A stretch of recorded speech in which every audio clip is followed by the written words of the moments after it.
Tere, head vaatajad, kuulajad, jälgima saadet Julgeolek täna. Meie tänase saate teemad on sõda Ukrainas ja sõda Iraanis ja nende omavahelised seosed. Stuudios nii nagu ikka on julgeolekueksperdid Meelis Oidsalu ja Erki Koort. Julgeolek täna alustab.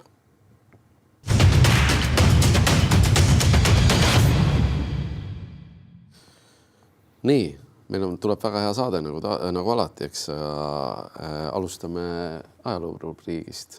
Ja ma siin hiljuti mõtlesin selle oma lemmikrubriigi peale ja et kui me 5 aasta pärast veel saadet teeme, mõtle, kui palju on siis 26. aastast rääkida. Ja kui palju mahub ka 1 kuu sisse. Nii et sul läheb väga raskeks. Mul läheb raskeks, mul on juba praegu raske.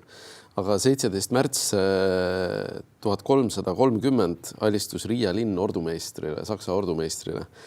Ja ühtlasi siis lõppes 1297 kuni siis 1330 kestnud Liivimaa kodusõda, mille käigus siis ordu vallutas Riia piiskopkonna alad, Riia linna vallutas Saare-Lääne piiskopkonna, Tartu piiskopkonna ja kes selles kodusõjas osalesid? Eestlased, lätlased, liivlased, kus olid need malevad suured, ega nad vägesid mujalt ei olnud ja see oli seesama eestlaste, lätlaste, liivlaste tegelikult sõda.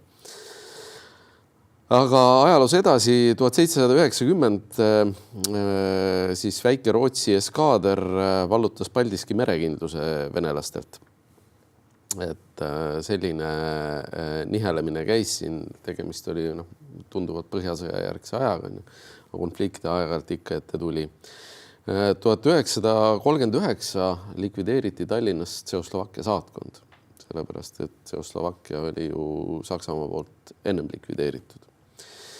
18. märts 1940 baaside leping, kus siis vabariigi presidendi salajase otsusega määrati evakueerimisele Paldiski linna, Pakri ja Padise valla inimesed ja nende vara, kelle siis endised asukohad või see territoorium anti Nõukogude baaside käsutusse.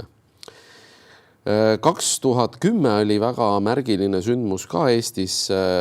Suuremad ajalehed jätsid tühjaks oma esikülje. Protestiks siis toonase justiitsministri Rein Langi esitatud nii-öelda allikakaitse seaduse eelnõu suhtes ja ajakirjandus siis nägi selles uuriva ajakirjanduse lõppu ja võimalust panna ka ajakirjanikke vangi.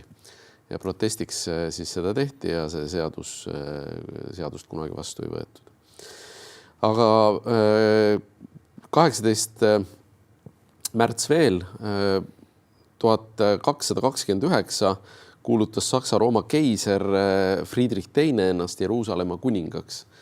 Et täna on ka Friedrich on Saksamaal võimul ja Jeruusalemmas on ka üht-teist nagu sättida. Suhted Jeruusalemmaga on sellel tänasel Friedrichil ka väga head ja lähedased.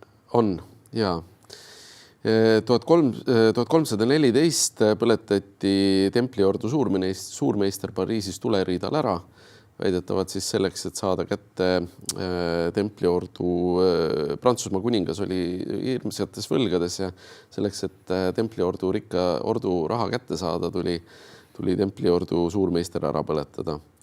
1584 suri Ivan Julm ja tema surma järel sai tsaariks tema vaimuhaige poeg Fjodor I. Et minu arust see trend jätkub seal riigis tänaseni suurel määral.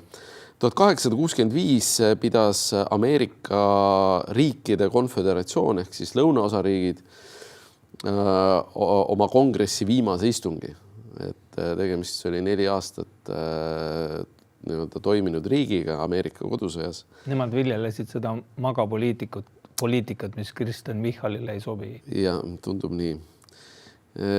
1871 kuulutati välja Pariisi kommuun, mis oli ka üks suure oktoobri eelkäija või mida vähemalt sellena afišeeriti.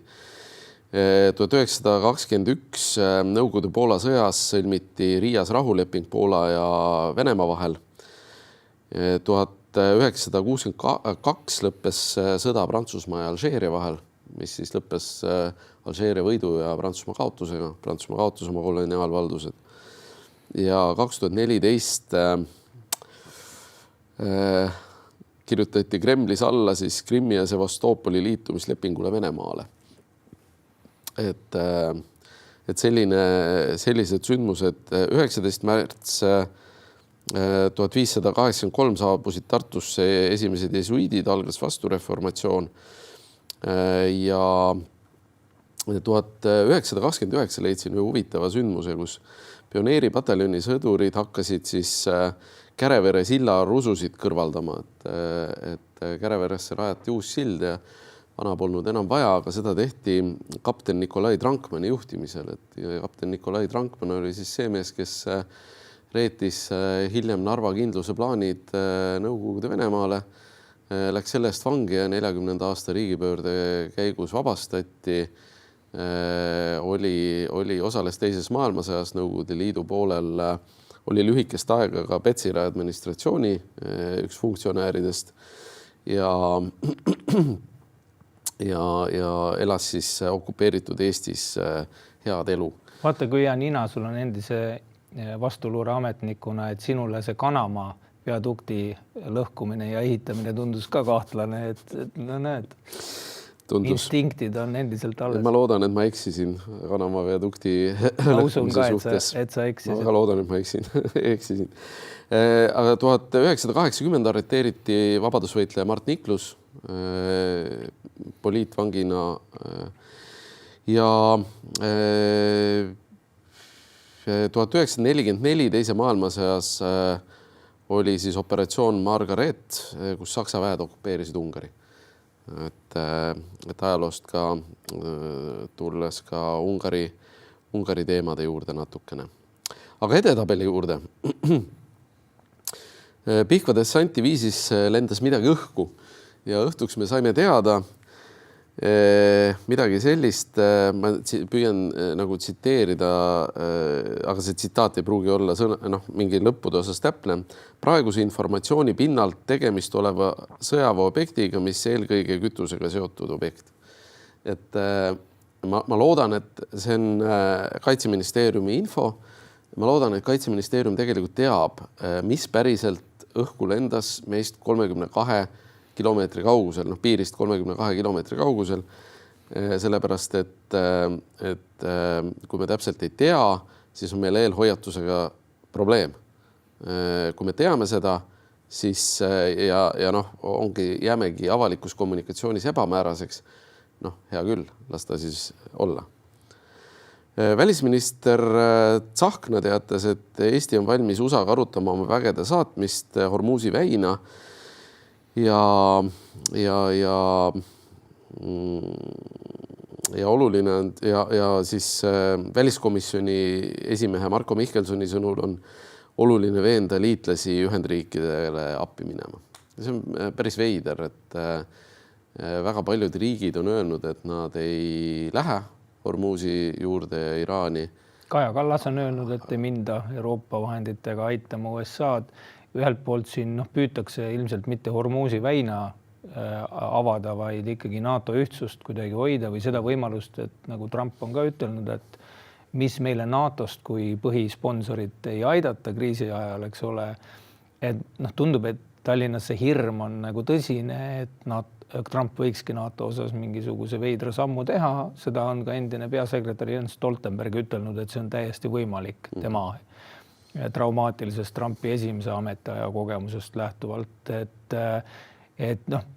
probleem iseenesest on, kui valitsus loobib, ütleme, laiema konsensuseta siia-sinna sõjalise osaluse lubadusi ja valmisolekut, et see on endiselt probleem. Et need avaldused, eriti arvestades, et tegemist on õigusvastase sõjaga, et need avaldused tulevad kuidagi liiga kiiresti. Et liiga kiiresti instrumentaliseerime selle oma miinijahtijate grupi. Mul on selline tunne, et me natuke ülehindame Eesti sõjalist ja poliitilist mõju, kaasa arvatud Euroopa tasemel. Jah, tänu diplomaatidele ja väga mitmetele poliitikutele on Eesti kaal kindlasti suurem, kui meie territooriumi rahvaarv võiks eeldada. Aga vaatamata sellele ei suuda me muuta arenguid või sõjakulgu Hormuzi väinas ja minu arust sellise ühe laeva saatmine sellesse piirkonda on veider. Poola peaminister Tusk teatas, et Poola kindlasti ei saada, sellepärast et me vajame neid Läänemerel ja on seesama küsimus, et mis on selle sõja kaugem eesmärk, et tegelikult ju USA-l on selles sõjas olnud üks liitlane ja see on Iisrael, kes tundub, et suuresti ka veenis Trumpi seda sõda ette võtma või neid rünnakuid ja ei NATO peakorteris ega kusagil mujal tegelikult tundub, et polnud seda infot selle sõja alguse kuupäeva kohta. Meie muidugi teadsime, et meie ju ütlesime, et sõda tuleb, aga tõsi, ei ennustanud ka kuupäeva ega kellaaega, mil see algab. No, Tsahkna ka ütles, et ei ole ka praegu plaani, kuidas seda Hormuzi väina üldse vabastada, et nende liitlaste ei taga võib olla ka lihtsalt uskmatus, et seda probleemi praeguses ohukeskkonnas suudetakse üldse jätkusuutlikult lahendada. Hormuzi väinast me räägime täna veel ja päris omajagu, aga välisminister Tsahkna sõnul on ka üks teine teema, mis puudutab tuumarelvi, et tuumarelvad on saanud tegelikult selliseks päris veel 5 aastat tagasi poleks uskunud, et Poola räägib sellest, Põhjala kontekstis on sellest räägitud, Rootsil, eks oli tuumaprogramm kunagi 60-ndatel, nad loobusid sellest. Täna on räägitud võimalusest seda kuidagi reinkarneerida. Aga välisministri sõnul siis ERR-ile antud intervjuus väljendas ta siis valmidust vajadusel meie territooriumile NATO tuumarelvi paigutada juhul, kui liitlased nii otsustavad. Et hea välisminister, Eesti Vabariik otsustab selle, kas Eesti Vabariigi territooriumile paigutatakse tuumarelvi või mitte ei otsusta seda liitlased. Et see on nagu ausalt öelda, kui ma seda nägin ja lugesin umbes 5 korda, mõtlesin, et mis selle nagu taga on. Et loomulikult on Prantsusmaa, Ameerika kui Suurbritannia valmisolek seda teha oluline, aga otsus on ikkagi meie endi teha. Et kui vaadatakse Soome kommunikatsiooni, siis see on olnud täiesti teistpidine ja väga selgelt nagu Soome otsustusprotsessi hoidev. Veel kord, nende tuumarelvade siin paiknemine ei muuda meie konventsionaalse kaitsepuuduste osas midagi, et kui me räägime siin tuumarelva võõrustamisest, see võtaks ka omamoodi taristukulu täiendavalt ja võib-olla peaks tervele Ämari lennubaasile uue aia ümber ehitama ja sellised mastaapsemad tööd ette võtma. Et selle raha võiks panna ikkagi nendesse aukudesse, mis meil täna haigutavad elanikkonnakaitses ja droonitõrjes täpselt samamoodi. Et siis võiks rääkida tuumarelvadest. Ühelt poolt ma saan aru, tuumarelvade tuleks siia näiteks justkui liitlaste usaldust, et see keskkond on piisavalt turvaline. Aga kriisi ajal tähendaks nende siin paiknemine ühtlasi ka seda, et meile tuleks tohutu surve mitte eskaleerida mingeid olukorras, kus konventsionaalselt võib-olla peaks juba tegema midagi, et Venemaa ründeoperatsiooni ära lõhkuda. Et tal võib olla paradoksaalselt hoopis teine mõju, sest et hakatakse survestama ja see tuumarelva kaitse argument, see mõjutab meie valitsust ka. Et see on selline kahetine asi, aga suuresti läheb sinna rubriiki, et Tsahkna võib-olla räägib liiga palju. Poliitik peabki palju rääkima. Jah, aga mitte nagu plähmima, et kui sa tuled natukene usutamatute nagu sõjalise sekkumise ettepanekutega või siis... Ta lubas ka Hiina ju selle presidendi. Jah, et siis sa ei ole kokkuvõttes tõsiselt võetav, et see on sama probleem, mis Donald Trumpil on tegelikult ka praegu liitlaste kaasamisel. Ta räägib iga päev eri juttu ja kuidas sa sellise liitlasega sõtta lähed. Jaa, mõneti poliitilise, ma teen ühe poliitilise ennustuse. Järgmine kord, kui mitte nüüd sellel presidendi valimistel, aga järgmisel korral on kandidaat. Erki Koort on ka nimi? Ei, ma arvan, et üks on Meelis Oidsalu, aga teine on Aivo Orav. Aivo Orav siirdub Euroopa Liidu suursaadikuks Türki, mis on väga kõva positsioon välisteenistuses eestlase jaoks, eks loomulikult Mati Maasikas väga kõva koha peal ja Kaja Kallas ka eks poliitiliselt, aga sellise ametniku koha pealt Aivo Orav suursaadik Türgis, varem on olnud suursaadik Euroopa Liidu suursaadik Kosovos ja on olnud mitmeid perioode siis ka Eesti suursaadikuks erinevates riikides. Väga tugev diplomaat ja miks ma selle ennustuse teen, näiteks praegu mõni päev tagasi lasti auklikuks Riina Gionka täiesti teenimatult, et ma ausalt öelda ei saagi aru, kuidas Lauri Läänemets niisuguse lollusega hakkama sai. Riina Gionka on olnud siis suursaadik Pakistanis viimati, Euroopa Liidu suursaadik Pakistanis ehk teinud ka väga särava diplomaatilise karjääri ja minul ei ole küll kahtlustki, et ta saaks hakkama ka presidendi ametis, aga lihtsalt see rumal tegevus sotside poolt on nagu täiesti uskumatu käkk. Ja Reformierakonnale kindlasti sobib, kui Orav on president. Tõsi. Frontexi missioonil uppus PPA kaater, mis oli saadetud siis missioonile Vahemerre ja vigastada sai 5 inimest, 4 piirivalvurit ja Eesti suursaadik ja 2 piirivalvurit raskelt. Praeguseks on teada, et nende seisund on stabiilne, aga mis seal täpselt toimus, eks see selgub lähiajal, et tegemist on siis Frontexi missiooniga illegaalse immigratsiooni takistamiseks ja ka hätta sattunud põgenike aitamiseks, sest neid ei saa lasta merele ära uppuda. Mis veel suursaadikute teemal jätkame? Meil on suursaadikute eri täna, et Martin Helme teatas, et ameeriklasi huvitab ainult meie maavara, mille peale siis suhteliselt pretsedenditult võttis sõna USA suursaadik Eestis, kes teatas, et Martin Helme on temast täiesti valesti aru saanud, et väga järjekordne suur rumalus ja kontrollimatu sõnade vool tegelikult Martin Helme poolt. Suursaadik Pipko on ka võtnud sellise joone, et ta väga nii-öelda ajakirjanduses ei debateeri, mis praeguses olukorras on ilmselt mõistlik, eks ole, aga ka suursaadikute nii-öelda vaates, et kahjuks sellised avaldused väga Eesti ja USA suhted ei paranda. Helme väidab, et tema tahab nüüd parandada või hoida. Ja suhete parandamisest tuleb ka järgmine. Belgia peaminister Bart Wever kutsus läbirääkimistele Venemaale ja kutsus majandussuhete taastamisele, et saada odavad energiakandjad taas Venemaalt kätte. Et kui mõni aeg tagasi süüdistati meil president Karist, kes siis oli teinud või öelnud, et Euroopa Liit võiks olla laua taga Venemaaga läbirääkimistel, siis Belgia peaminister on läinud ikka väga kaugele tegelikult. Räägib Angela Merkeli juttu sisuliselt.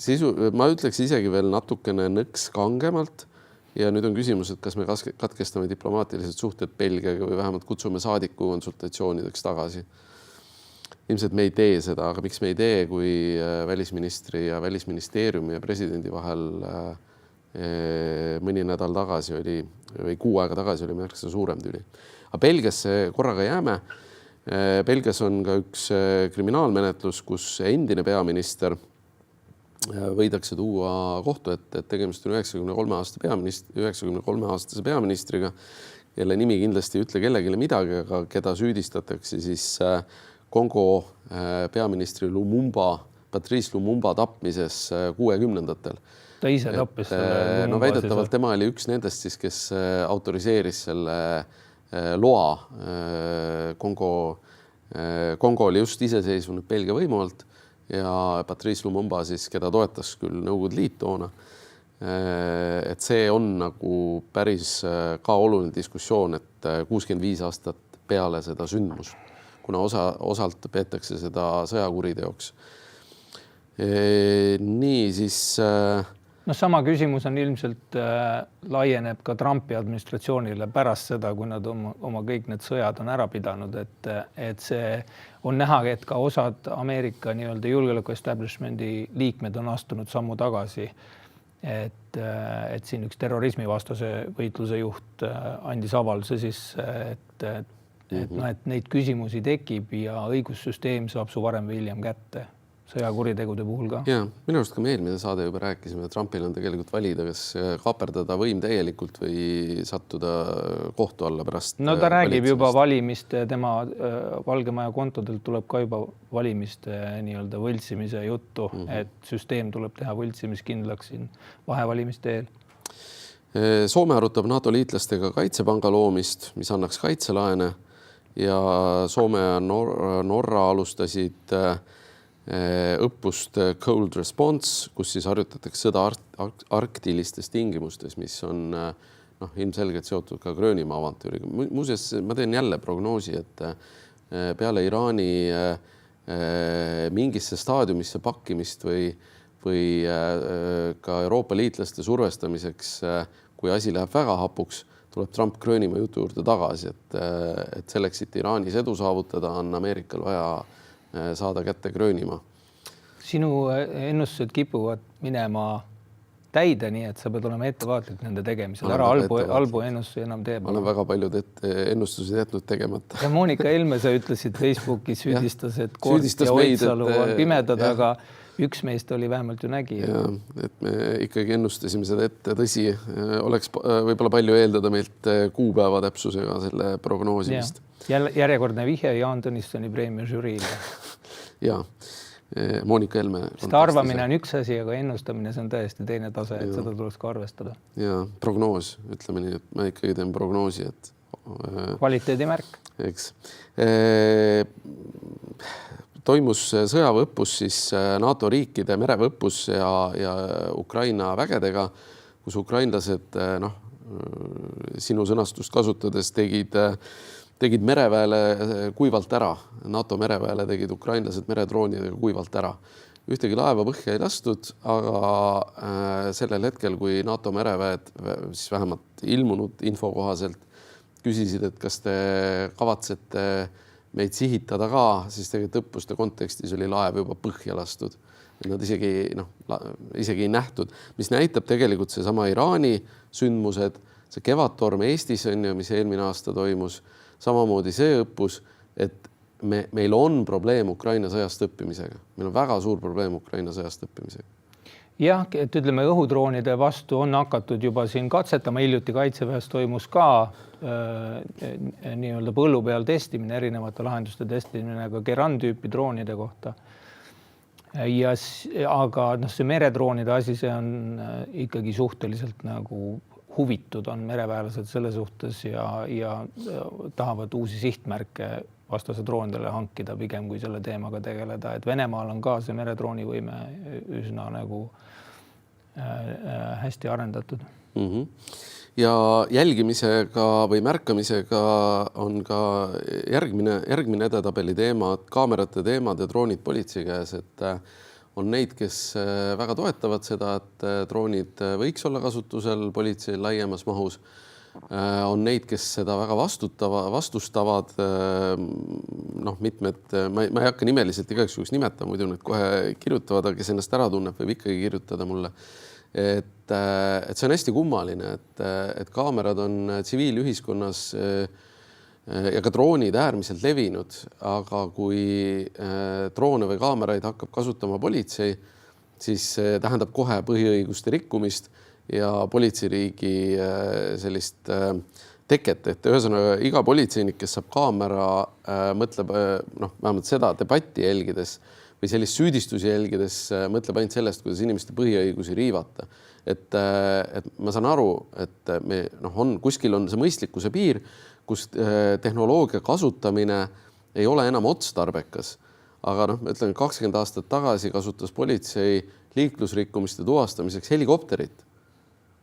Mitte mingit küsimust ei olnud, ei ole siiamaani ja tegelikult sellest loobuti, kuna see oli liiga kallis. Seal on see õiguskaitse tõhususe paradoks, mis on läbivalt ka tehisaru kasutamisega, mitte ainult kaamerate levimisega seotud ja droonide levimisega, et mingil hetkel tuleb teha valik, et me ei otsi tõhusust, eks ole, juhul kui see toob kaasa täiendavat haavatavust just nimelt nagu privaatsuse ja muu asja teemal ja selles mõttes näiteks siin on räägitud ka siin metsadebattides, et advokaadid on saatanast ja nii edasi. Mina väga hindan seda, mida Carri Ginter näiteks teeb, et ta hoiab seda asja eetris ja keegi peab seda ka tegema, et see, me harjume mingite asjadega, mille eest politsei ei peagi muretsema justkui ja noh, nemad tahavad ka head.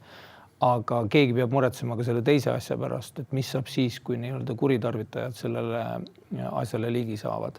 Ja, absoluutselt. Süsteemide häkkimiskindlus, kuritarvitamise kindlus, järelevalve on vältimatud teemad, aga kui ma vaatan seda diskussiooni just sellega, et üks see sai algusega ühest punase tule all siis ristmikule sõitnud inimesest. Kurat, ära sõida punase tulega ristmikule, vabandust väljenduse pärast, et see on väga suur probleem tegelikult liikluses ja siin saabki küsida, kas liiklusvoo parandamiseks on nii-öelda jälgimisvahendid head või mitte, eks ole. Et see ongi debatt, mis on pidamata ja me peame seda harjuma rohkem pidama ja politsei peab ka harjuma sellega, et kui kohe hurraaga vastu ei võeta, et see ei ole kius. Vaata, see on jälle see sama asi, et olles olnud ka kriminaalasju kunagi menetlenud, siis alati on see küsimus, et kui kellegi lähedane satub kuriteo ohvriks, siis väga tihti on esimene küsimus, kas kaamerate kaudu ei saa seda infot tuvastada? Ei saa, kui kaameraid ei ole. Ei ole võimalik tuvastada kaamerate kaudu. Et tegelikult see on probleem ja ma vaatan, et tänase Eesti debatt on hästi huvitav selline, kui me räägime uute relvasüsteemide ostmiseks, millega eksistentsiaalsetele ohtudele vastu astuda ja Venemaal mingid asutused puruks lasta või relvasüsteemid, siis selles osas on ühiskonnas konsensus üldiselt olemas. Aga rünnak meie vastu ei alga ratsaväe või soomusrongide üle piiritulekuga. Need inimesed, kes meie vastast rünnakut ette valmistavad, on täna meie keskel. Kaitsepolitsei on tabanud 40+ spiooni meie keskelt. Et see, neid ei ole võimalik tuvastada muude meetoditega või sellise Sherlock Holmesi 19. või 18. sajandi ja õnneks meil on demokraatia, kus saab häälekalt vaidlustada sellised arenguid ja tulebki vaidlustada. Absoluutselt saab vaidlustada. Ja politsei peab lihtsalt rohkem suhtlema, selgitama, see ongi nagu veenmistöö. Ja seda tulebki teha kõiki kõrvalnähtusid ka arvestades. Ja, aga me peame muidu oleme nagu Singapuris, kus sul kaamera fikseerib sigareti mahaviskamise ja väljastab ka trahvi automaatselt, eks ole, tehisaru. Et seal on ka teatud piirid, et mis see proportsionaalne nii-öelda sekkumine on. Ja, absoluutselt, proportsionaalsus on ülioluline selle juures. Aga üks proportsionaalne meede veel, ohuteavituse test toimub täna kell 3. Et eks see on nüüd 4. või 5. Paljud on küsinud, et miks seda vaja on. Seda on vaja selleks, et saada aru, et kas süsteem töötab, juhul kui seda vaja on. Ja ilma testimata, me ainult arvame, et süsteem töötab ja funktsioneerib ideaalselt. Ta on vaja ka selle jaoks, et kuna seda on vaja öelda inimestele, et see on nii-öelda õppus ja mitte päris olukord, siis riik harjub ka neid kanaleid kasutama, mida massteavituse nii-öelda tegemiseks vaja on, et sihukest treeningut on kahtlemata vaja. Mis sagedusega, seda võib vaielda, praegu mulle tundub, et ei ole liiga sage. Ma arvan, et Päästeametis ja Siseministeeriumis on piisavad pädevad inimesed hindamaks seda, et millise intervalliga seda tarvis teha. Ja ilmselt seni on vaja tihemini teha, kui on jätkuvalt mingid puudusi tuvastatud, mida tuleb likvideerida. Just, nii, aga väga pikk edetabel sai otsa, aga kindlasti oli väga huvitav, meil küll vähemalt oli huvitav. Läheme saate esimese teema juurde.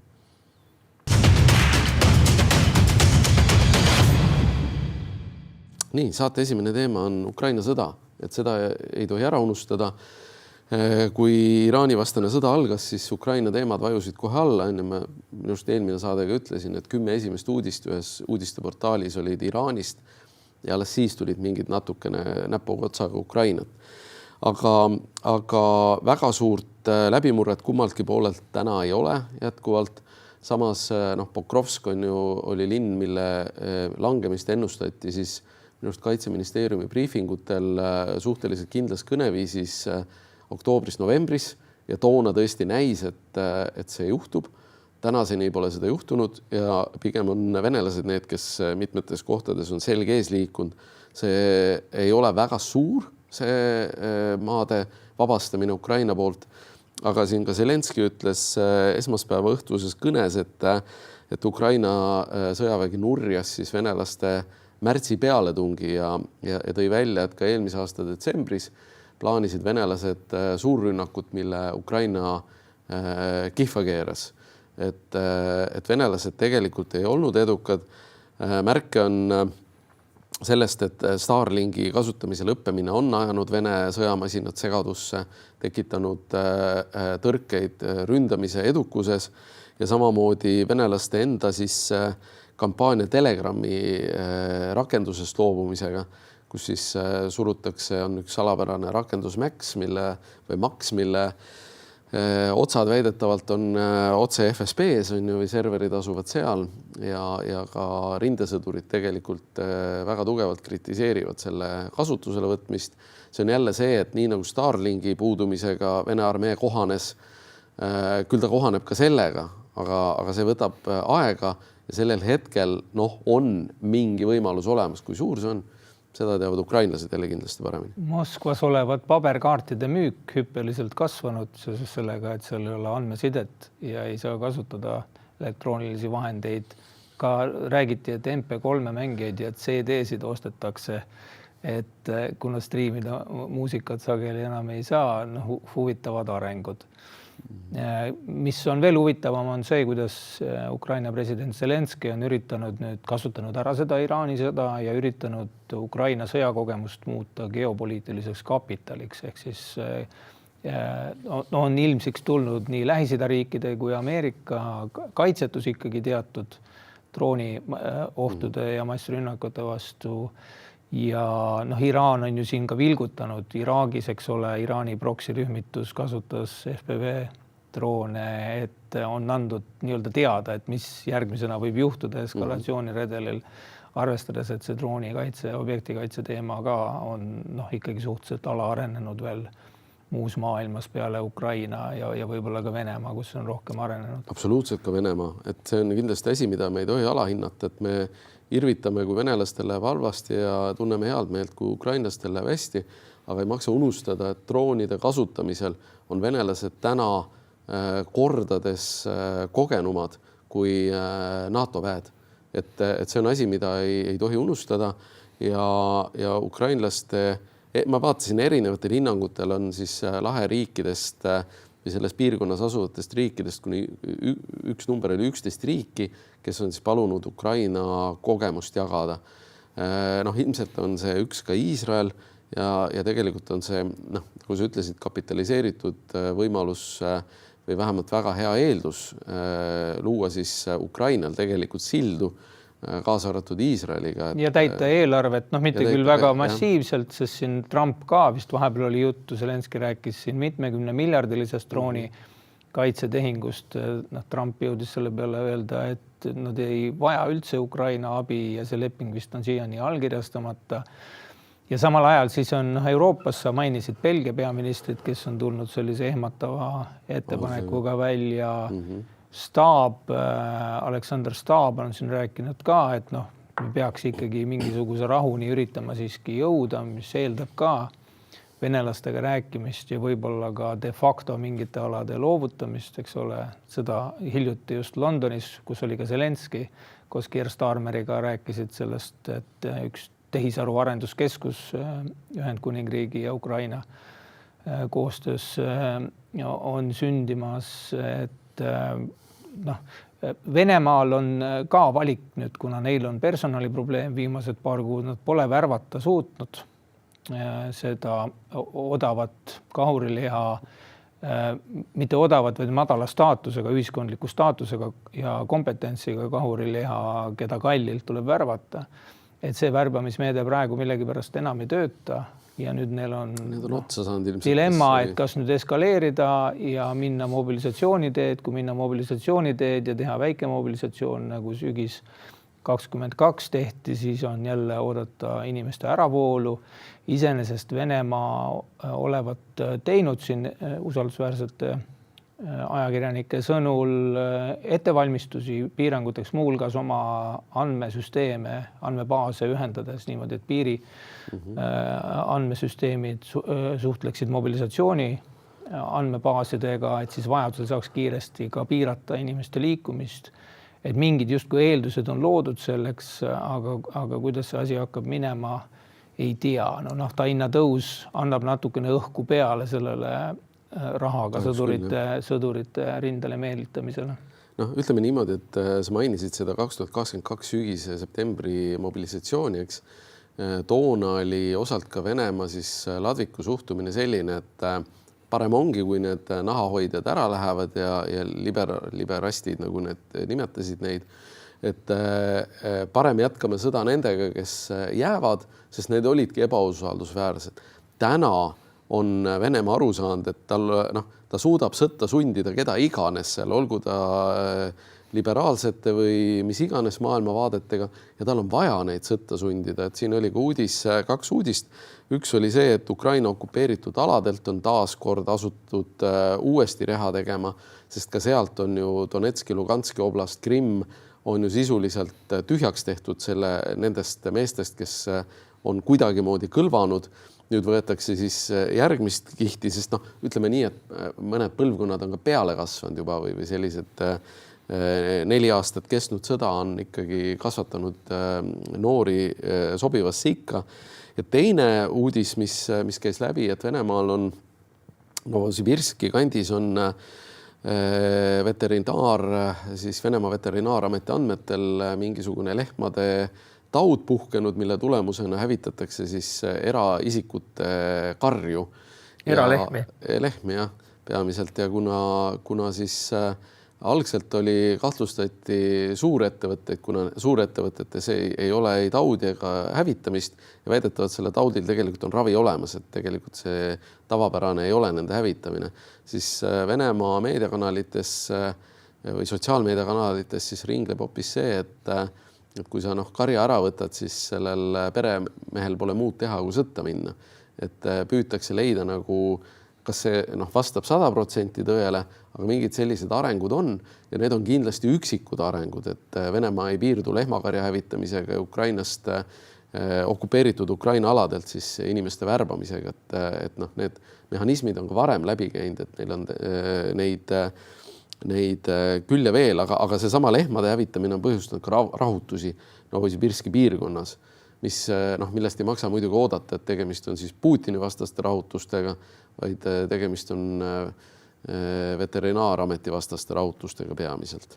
Ja Ukraina rahuläbirääkimised on peatatud, need pidid toimuma Araabia Ühendemiraatides, aga seal olukord muutus, siis tegid ameeriklased ettepaneku Washingtoni läbirääkimised viia, venelased sellest keeldusid ja ega neil midagi sisuliselt vist väga kaotada ei ole.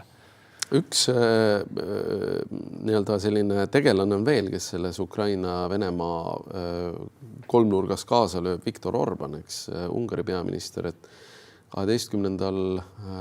aprillil on valimised Ungaris ja on tõenäosus, et Orban kaotab oma tänase peaministri positsiooni, mis on katkematult kestnud 16 aastat.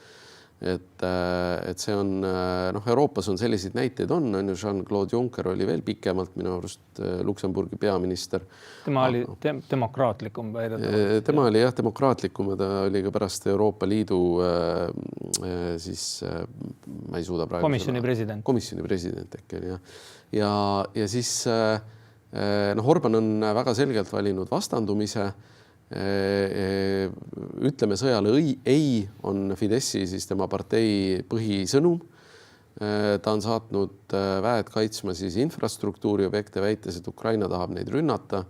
Selle raha ja kullalaadungi kinnipidamine, et väidetavalt autod ja mehed anti tagasi, aga raha jäeti endale. Ma nägin neid fotosid, mida Ungari oli lavastanud ja need nägid nagu natukene liiga lavastatud välja. Seal oli kõikidele ukrainlastele oli Ukraina värviline silt oli kuue peale õmmeldud ja just nagu nii-öelda salaoperatsiooni teostajad tuleksid lipuvärvides Ungarisse. Tõepoolest ja väidetavalt on Venemaa saatnud siis ka Budapesti saatkonda eksperte, kes siis aitaks Orbanil võimul püsida või aitaks siis tema parteil kampaaniat läbi viia. Täna väidetavalt juhib opositsiooniline partei Tissa, mis on kuskil viimastel andmetel kuskil 50–55% ja Fidessil siis 35–40% erinevate küsitluste andmetel. et see ei ole muidugi lõplik tulemus, Orban kindlasti mobiliseerib oma valijaid jätkuvalt, aga sellist ei ole välistada ka valimispettusi, eks ole. Ei, muidugi ei ole. Nii nagu Venemaa puhul on räägitud, eks ole, et see kõik algab ka nendest kooliõpetajatest, kes käivad, eks ole, valimisjaoskondades tööl, eks ole, ja kes lasevad ennast siis nii-öelda ära murda ja lähevad, soodustavad valitsuse võltsimist, et selliseid allutamistendentse on kindlasti Ungaris ka olnud. Tuleb arvestada, et opositsioon ei saa rahvusringhäälingus Ungaris sõna. Meedia on suures osas Orbani kontrolli all ja seejuures on Peeter Magyari nagu tõus sellisele tasemele tegelikult väga üllatav. Ta on lubanud, eks ta kindlasti vabastab Euroopa Ungari pantvangist. Ungari on takistanud, eks Ukraina abistamist, sellepärast, et ta on lubanud Euroopa siis rahasid, mis on kinni ja mida on nagu ikkagi miljardite ja kümnete miljardite jagu tuua Ungarisse, kus Ungari eelarve on väga suurelt kannatanud. Aga tuleb arvestada, et ka Magyar on ise Fideszi päritolu ehk Orbani enda parteist. Tema endine abikaasa oli Judith Varga, kes oli Orbani justiitsminister ja kes lahkus skandaaliga, kuna ta siis andis armu ühele lastekodu juhatajale, kes kaitses pedofiile. Et ega me täpselt ei tea, sest ka Peeter Magyar on öelnud, et tema on tõelisest rahuparteist. Et mis seal nagu toimuma hakkab. Aga suur tõenäosus on see, et ma ütleks niimoodi, et kui vastab tõele, et Venemaa tõesti sinna valimistesse sekkub, siis see on Ungari kriminaalkoodeksi järgi kindlasti ebaseaduslik ja kui kohalik vastuluure mitte midagi ei tee, et neid takistada, neid agente, siis lähevad tõenäoliselt kohtu alla pärast nii Orban kui need agendid ise, kuna nad on rikkunud seadust ilmselgelt. Aga Ukraina suunas kindlasti on positiivsed arenguid, liiga palju nagu eufooriaks hetkel põhjust ei ole, aga ütleme nii, et on mõningaid paranemise märke, aga vahetame teemat.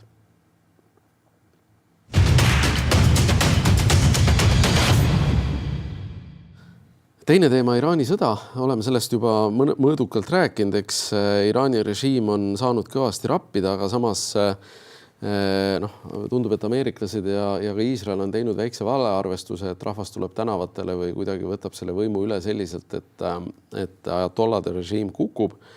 Nafta ja gaasi hind on üles põrutanud. USA leevendas, sa enne mainisid ka, et leevendas sanktsioone Venemaale. Ilmselgelt seda ei tehtud mitte Venemaa aitamiseks, vaid nende riikide aitamiseks, kes jäid sellest Hormuzi väinas seisvast laadungist ilma. USA lubab ka Iraanil vedada naftat välja Hormuzi väinast ja seal on ka ilmselt taga soov, eks ole, seda šokki vähendada.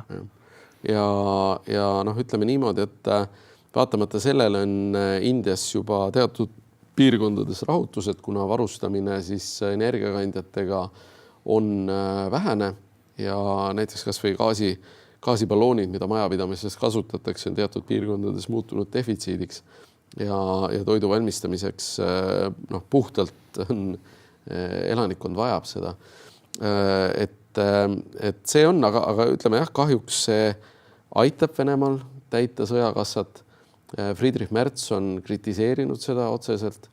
Ka Hiina on kritiseerinud näiteks Iraani energiataristu pommitamist seal piirkonnas, kuna Hiina saab 40% umbes oma energiakandjatest sealt Pärsia lahest. Suured huvid. Jaapan veelgi rohkem. Jaapan nüüd igal šokil ka oma nagu positiivne mõju ka USA jaoks. USA tegi Jaapaniga just suure energiadiili, ehk siis Jaapan üritab ka mitmekesistada oma energiasõltuvusi.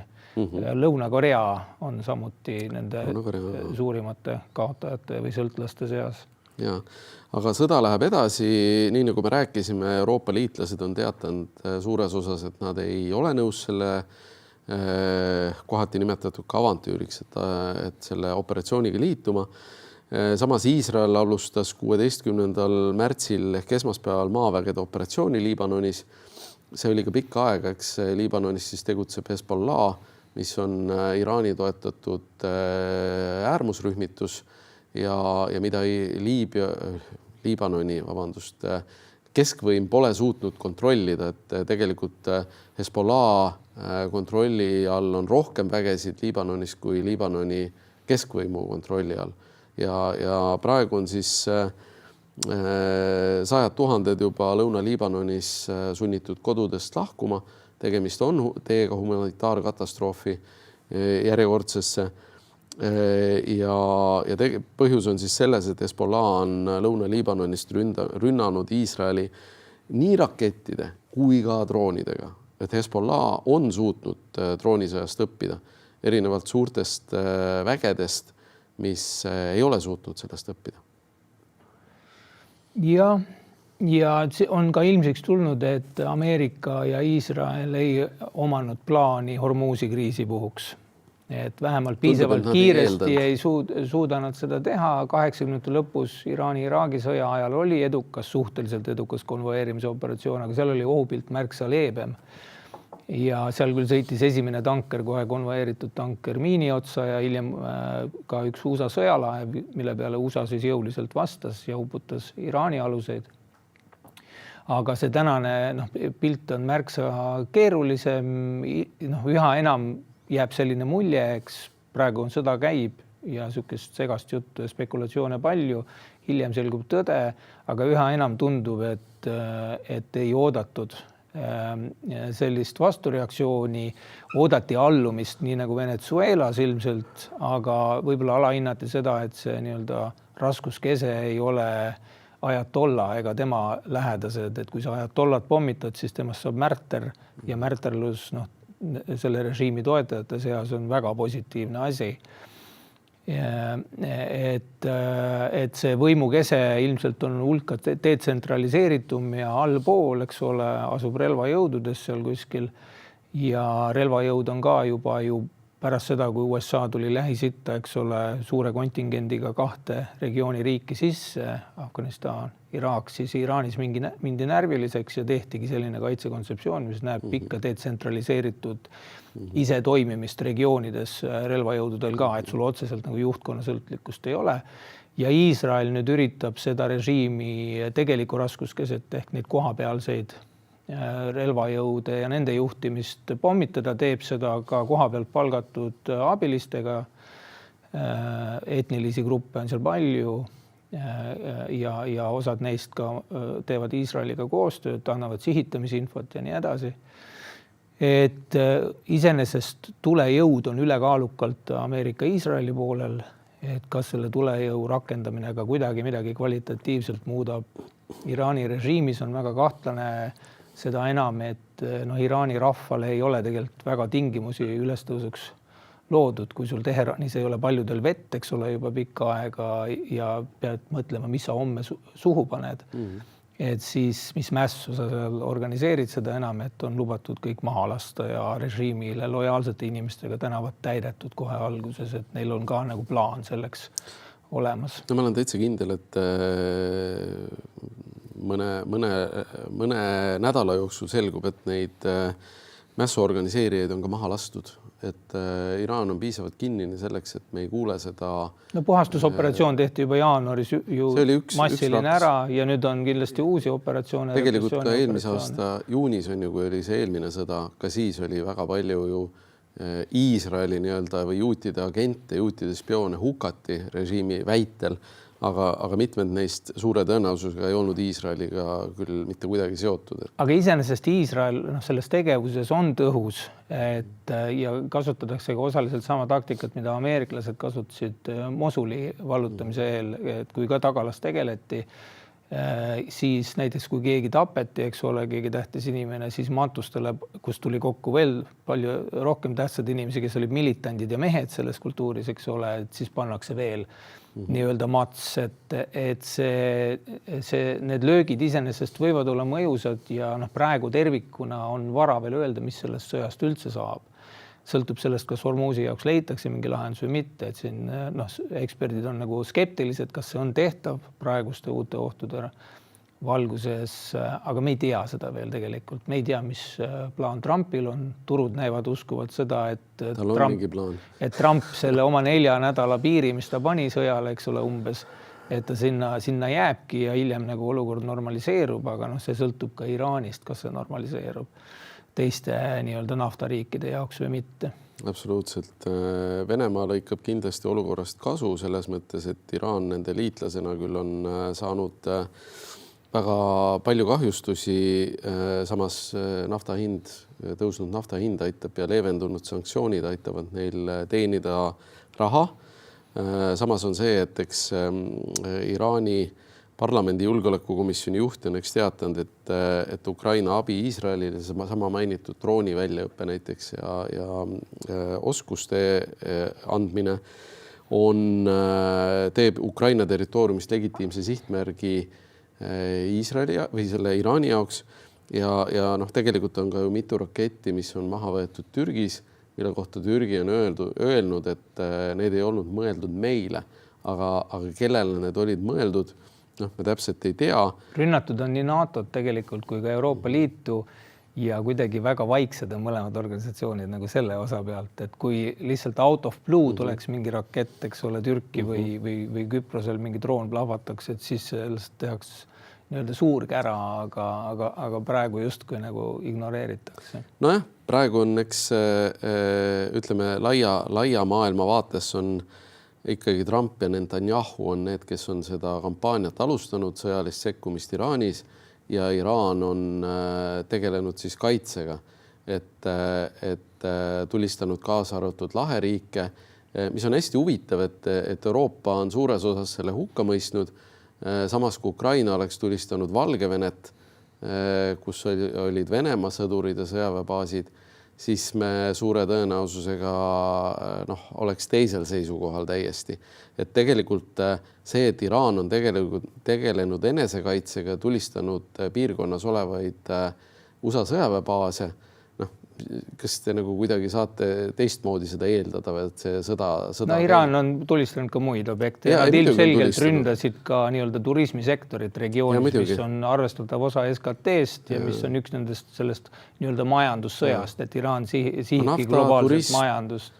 Loomulikult, ega jälle Iraan rakendab enesekaitsemeetmeid, mis tsiviilelanikkonna vastu ei ole okei, aga sõjas on see kahjuks paratamatu.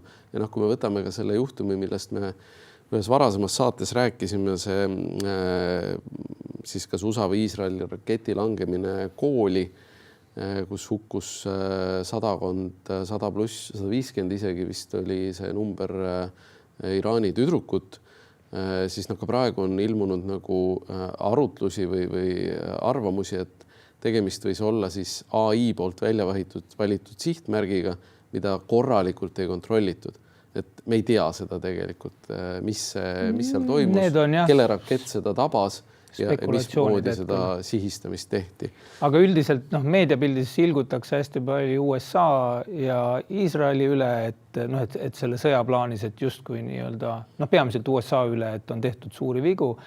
Ilmselgelt Iraan on teinud ka väga ränkasid vigu. Esiteks režiim ülehindas oma heidutust üldse. Et see ei olnud plaanis nii-öelda. Varasemalt on Iraan teinud selle vea, et ei ole suutnud hoida oma proksisid. Proksi siis Vaos, eks ole, Hamasist räägime ja Hezbollahst. Ja kes on samuti, eks ole, nii-öelda sekkunud ja rünnanud ja see on ka võib öelda, et juhtimisviga Iraani poole pealt ilmselge ja üsna jäik ja ilmselt tehakse vigu veel. Et me näeme, et kuigi režiim on ehitatud justkui väga nagu kestlikuks, et kui lihtne on noppida välja juhte, et siin nüüd president ka võeti maha, eks ole, just siin viimastel päevadel, et see tapatöö toimib ja ikkagi, mis meediapildist nagu välja ei paista nii palju, ongi tegelikult tohutu nii-öelda tulejõu üle kaal ründava poole peal ja mingi hetk vähemalt loodetakse, et see mõju avaldab ja Iraan püüab samal ajal lihtsalt aja peale mängida. Jah, ütleme niimoodi, et ma arvan, et Iisrael ja USA oma kõrgtehnoloogilisega üleolekuga võib-olla hindavad selle mõju režiimi kukkumisele natuke üle, et Iraan on väga algeline ühiskond, eriti maapiirkondades võrreldes USA ja Iisraeliga ja see on kindlasti asi, mida sõjategevust tasub arvestada. Aga hetkel üks suurimaid kaotajaid on seal ka Hiina kindlasti, mitte ainult naftasõltlikkuse pärast, vaid kogu Iraani tehnoloogia on Hiinast läbi imbunud, isegi nende nii-öelda GPS-süsteem on iraanlastel Hiina oma ja nii edasi kasutusel.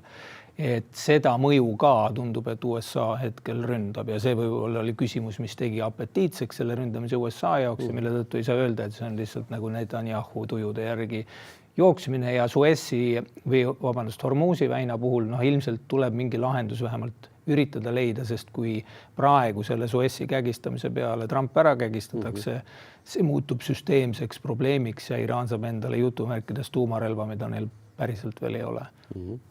Ja, aga tõmbame saate kokku, et jälgime arenguid. Iraani ja Ukrainas toimuvad sõjad kindlasti on omavahel teatud seoses, kas sõjariistade või ka poliitiliste valikute osas ja toome arengud taas teieni. Suur tänu vaatamast, kuulamast, kena päeva.